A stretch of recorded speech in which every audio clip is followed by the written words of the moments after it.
ये सब सब त्याग के आ कहाँ रहे हैं? भारत ही आ रहे हैं। हाँ आप इसके अलावा कहाँ सुने हो कि सब त्याग के चले गए? क्रिश्चियनिटी में ऐसे सब त्याग के जाने वाला सीन ही नहीं है। फादर्स हैं, वो भी शादी करते हैं, है ना। नन्स हैं, एट टाइम्स वो भी, उनका जब मन करता है वो छोड़ सकते हैं। हाँ आपको अभी मैंने सुधांशु त्रिवेदी, एक पॉलिटिशियन है, मैं उनका एक इंटरव्यू देखा था। उन्होंने एक इतनी मार्मिक बात बोली कि वो रच बस गई मेरे अंदर। हम ही ने शून्य क्यों बनाया? मैं आप ही के सवाल का जवाब दे रहा हूं। क्योंकि अनंत काल का जो रास्ता है ना, इन्फिनिटी का जो रास्ता है, आप लोग मैथमेटिक्स पढ़े होंगे, infinite, you can not calculate infinity, right? पर इन्फिनिटी का रास्ता कहां से होके जाता है? शून्य से होके जाता है। इन्फिनिटी क्या है स्पिरिचुअल लेवल में? आध्यात्म, the highest level of spirituality is infinity. तो जो भी इंसान ऋषि मुनि बनने निकलता है ना दोस्त, वो 5 चीजें एक एक करके छोड़ता है। हमारे हिंदूज में क्या क्या? सबसे पहले वो घर छोड़ता है, फिर वो कपड़े छोड़ता है, फिर वो खाना छोड़ देता है, फिर वो अपने आप को स्पिरिचुअली इतना हाई कर देता है कि उसका जब मन करेगा वो सांस लेगा, जब मन करेगा नहीं लेगा। मतलब जब चाहेगा प्राण अपने निकाल लेगा, और जब चाहेगा प्राण, एस्ट्रल फॉर्म जिसको बोलते हैं ना, कि आपका बॉडी यही है और आप निकल गए ब्रह्मांड की सैर करने, तो वो 4th है। और आखिरी जो है ना, वो है कि वो अपना देह त्याग देता है। आई वॉन्ट नथिंग, है ना, कि मेरे को अपना शरीर भी नहीं चाहिए। यही 5 चीज है ना। तो जब आप इन्फिनिटी के खोज में जाते हो ना, तो आपको शून्य से होके जाना पड़ता है। और ये सब जो समझ है ना, ये सबसे पहले अध्यात्म की वजह से हमारे पास आई थी, इसकी समझ। और हम, बड़ा आसान है बोलना land of snakes Indians, no, हम एक लौती ऐसी कौम है जिनके ग्रंथों में मैथमेटिक्स है। हमारे स्पिरिचुअल और हमारे गाइडिंग बुक्स में मैथमेटिक्स है, फिजिक्स है, साइंस है। आप बता दीजिए मेरे को दुनिया में कोई और ग्रंथ या कोई और रिलीजन जिसपे, ये तो हमेशा एंटी साइंस रहे हैं सब, हम हमेशा प्रो साइंस रहे हैं। We are the first plastic surgeon of the world. Sushruta नाम का आदमी पहला प्लास्टिक सर्जन है इस दुनिया का। 27 वॉल्यूम में किताबें लिखी, वो पर्शियन लैंग्वेज में कन्वर्ट हुई, अरेबिक कंट्रीज पहुंची, वहां से इंग्लिश लैंग्वेज में कन्वर्ट हुई, यूके और यूएस पहुंची, और वहां से हमारे पास वापस आई प्लास्टिक सर्जरी बन के। और अब हम इस स्थिति में चले गए हैं कि हमको शल्य चिकित्सा बोलना नहीं आता, हमको सिर्फ प्लास्टिक सर्जरी बोलना आता है। और हम पहले प्लास्टिक सर्जन है। आज भी पूरे भारत में आप बड़े हॉस्पिटल्स में जाएंगे ना, तो एक ऐसी मूर्ति बैठी रहती है ऋषि की, है ना, और वो दिखते ब्रह्मा जैसे, सिंगल हेडेड। वो है Dhanvantari. Dhanvantari happens to be the first doctor of the world. और आज भी सारे डॉक्टर्स जो ओथ लेते हैं ना डॉक्टर बनने के बाद, वो धन्वंतरी का ओथ लेते हैं, लोगों की जान बचाने का। धन्वंतरी कौन थे? आप सोचिए कितनी अजीब बात है कि हम लोगों को ये नहीं मालूम है कि हर साल बचपन से हम दिवाली के एक रोज पहले धनतेरस मनाते हैं फॉर गुड हेल्थ। उस दिन हम धन्वंतरी की पूजा करते हैं। धन्वंतरी वो शख्स थे जो, हम फिर सागर मंथन पे पहुंच गए, शेषनाग सागर मंथन। उसमें जो व्यक्ति हाथ में अमृत कलश लेके निकला था, वो था Dhanvantari. He was a Demi God, आधा इंसान और आधा भगवान, है ना। तो हम पहले डॉक्टर हैं, हम पहले प्लास्टिक सर्जन हैं। तो ये सब हम ही क्यों बन जाते हैं सब चीजें? सर वही मेरा क्वेश्चन है कि क्यों अगर एक तरफ दुनिया में, मतलब अगर आप वैसे देखो, एक तरफ दुनिया के बनाने वाले यहाँ हैं, हम ब्लेस्ड है कि हम इंडिया जैसी कंट्री में पैदा हुए, बट उसी पृथ्वी पर ही अलग अलग इतनी थ्योरीज क्यों है? मतलब क्यों समझ रहे हो आप, लैंग्वेज इतनी अलग क्यों है? और हमारी संस्कृत भाषा, अगर हमारे देवता जिन्होंने पूरी पृथ्वी बनाई, हम कह रहे हैं कि एक एक कण यहाँ से उत्पन्न हुआ है, और हमारी भाषा, हमारे डॉक्यूमेंट्स, तो वहां पे इतना डिफरेंस क्यों है इन टर्म्स ऑफ पहनावा, सोच? वहां के देवता, यहाँ के देवता सेम, मतलब एक यूनिवर्सल, सब लोग एक ही चीज क्यों नहीं मानते? क्या ये भी भगवान की ही वो है, लीला कह लो?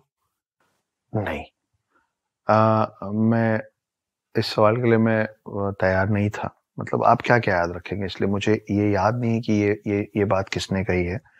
पर एक साइंटिस्ट है जिनकी डेथ हो गई है, उन्होंने he was trying to send some frequencies out of the world कि अगर कहीं पे भी कोई जीवन है तो उनको ये फ्रीक्वेंसी कभी ना कभी तो मिलेगा, क्योंकि sound never dies, sound is an energy which keeps on travelling.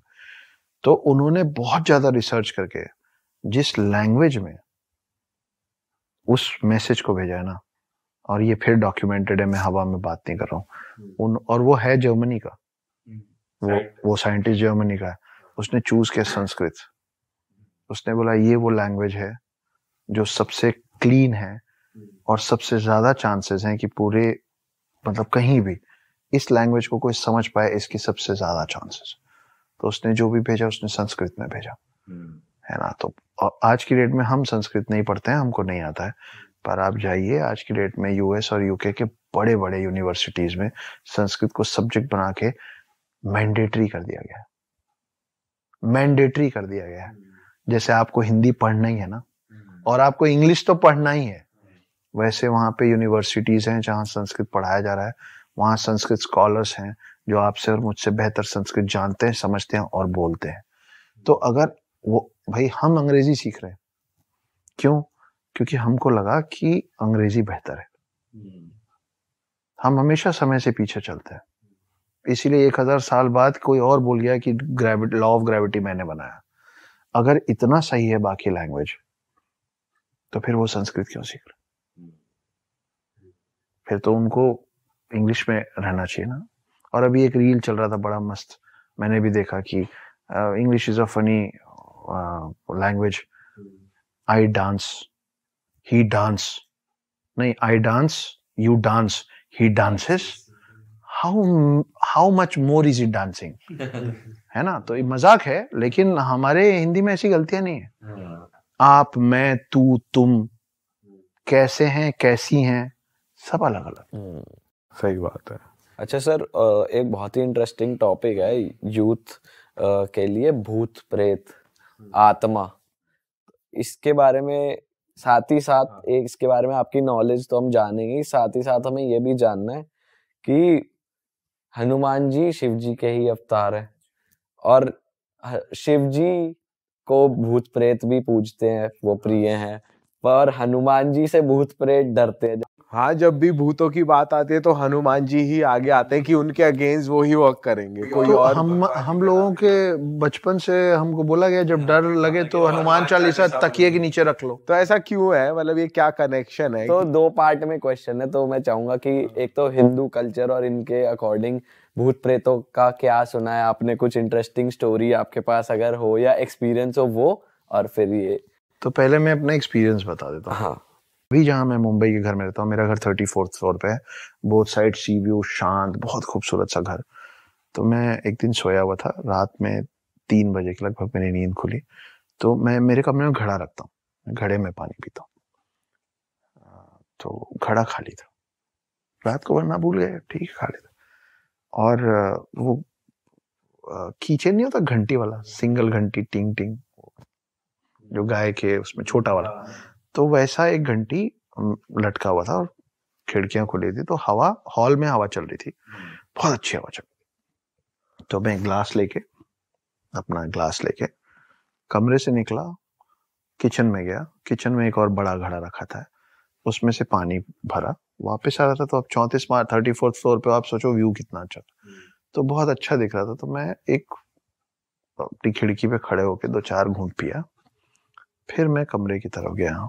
तो जब मैं दरवाजा खुला ना, तो मैं वहां सोया हुआ था, और तब मैं उठा और मैं इतना कंफ्यूज था कि वो जो सोया हुआ हूं मैं, मतलब मैं जब उठा ना तो मैं दरवाजे की तरफ देख रहा था कि वो मेरे को देख रहा था, तो वो मैं हूं कि मैं हूं। ओ भाई, मैं सवेरे तक सो नहीं पाया। तो फिर आप असली में कहाँ थे जब आप सुबह तक सो नहीं, जब वो दरवाजा खोल के मैं गया ना, तो जब मैं देखा कि मैं तो सोया हुआ हूँ, तब एक्चुअली डर से मेरी नींद खुली। अच्छा, तो दरवाजे पे कोई नहीं।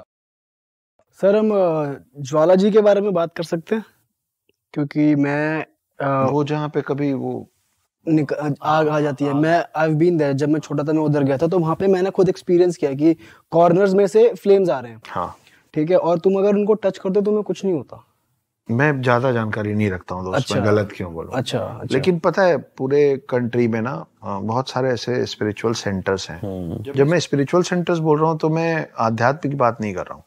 जैसे मैं आपको अभी रिसेंट 5-6 महीने पहले की बात बताता हूँ। मैं पहली बार लेह लद्दाख गया। तो लेह लद्दाख में दूसरे दिन वो लोग हमको बोले कि पत्थर साहब गुरुद्वारा है। मैं गया, सब देखा।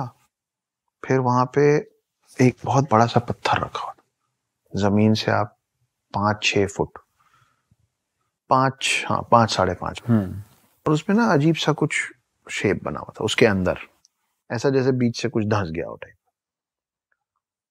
मुझे नहीं मालूम कि उसकी हिस्ट्री क्या है, वो तो मैंने बाद में पढ़ी, क्योंकि मेरे को इंटरेस्ट ही नहीं था उस हिस्ट्री में।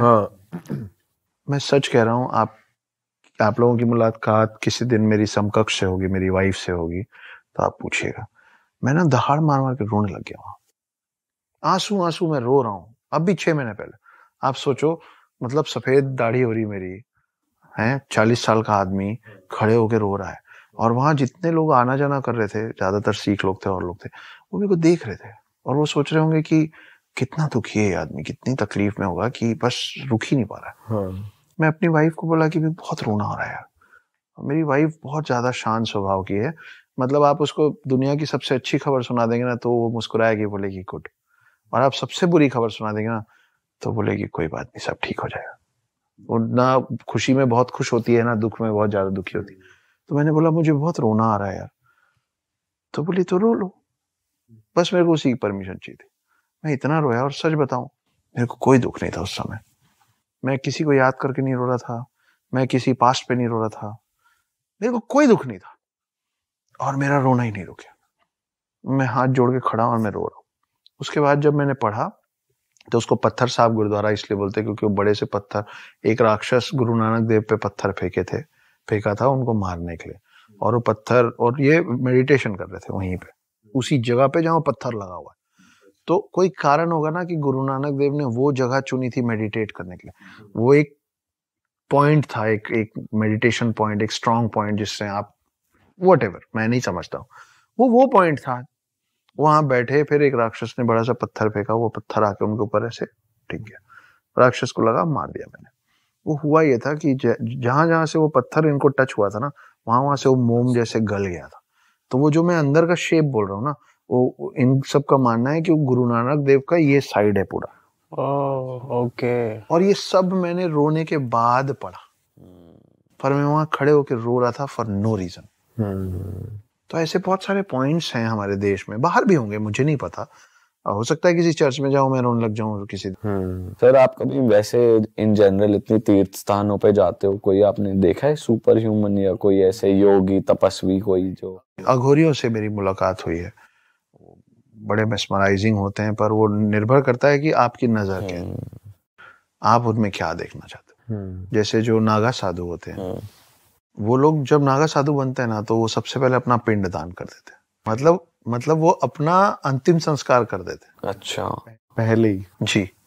अच्छा। अगर मैं आज की डेट में जाके नागा साधु के क्लैन में बोलूंगा कि मुझे नागा साधु बनना है, तो वो पहले मेरे सारे पूर्वज जो मर चुके हैं उनका मेरे से पिंडदान करवाएंगे, मतलब श्राद्ध करवाएंगे।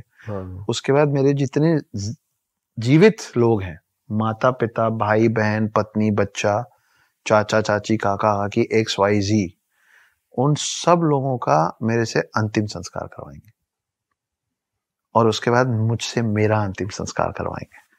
तब मैं बनूंगा नागा साधु।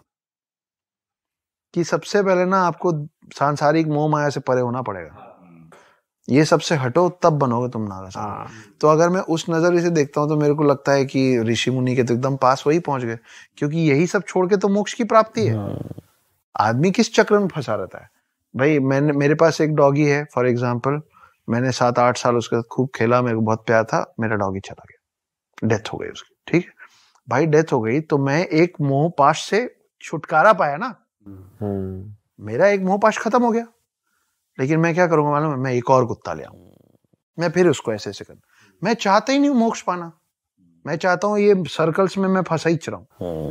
तो इसलिए पहले उनको ये सब मोह पाश से अलग किया जाता है कि अब बनो तुम नागा साधु। लोग बोलते हैं कि नागा साधु कच्चा मांस खा लेते हैं, इंसानी मांस खा लेते हैं, हाँ अंतिम संस्कार में से खींच के खा लेते हैं, डेड बॉडी के साथ संभोग कर लेते हैं। हाँ ये सब सच है, ये सब सच है, लेकिन उसके पीछे एक कारण है। आप छोटे बच्चे को देखे हो ना, बच्चे को आप क्या बोलते हो? भगवान का रूप बोलते हैं ना हम लोग बच्चे को। बच्चा जमीन में बैठा रहेगा और बच्चा सूसू कर देगा, तो बच्चा तो उस सूसू में खेलता रहेगा। आप बड़े हो गए हो, आप उस बच्चे को बोलोगे कि छीछी बेटा छीछी, तब वो सीखेगा कि नहीं नहीं ये छीछी, तो ये अच्छा है और ये बुरा है, वो पता ही ये नहीं। जब तक बच्चे को नहीं पता होता ना, तभी तक बच्चा भगवान का रूप होता है। ये अघोरी लोग ना उस श्रेणी में भगवान को अचीव करने की कोशिश कर रहे हैं। अच्छा सर, जैसे सुपर ह्यूमंस की बात हो रही है, ऐसा एक जगह है एशिया में ही समवेयर, मैंने पढ़ा था कि वहाँ पे एक है जिन्होंने कितने सालों से कुछ नहीं खाया है, उन्होंने अपनी बॉडी को ऐसा अडेप्ट कर लिया है कि वो कुछ नहीं, और वो जिंदा भी है। हाँ, उस बारे में आप जानते हैं? अभी तो अपन उस पे बात की कि जो 5 लास्ट फेजेस हैं to attain infinity, to attain the highest level of spirituality, that goes from the root of zero. तो हम अध्यात्म और अनंत काल को ढूंढ रहे थे, इसलिए हम शून्य बना पाए, शून्य ढूंढ पाए।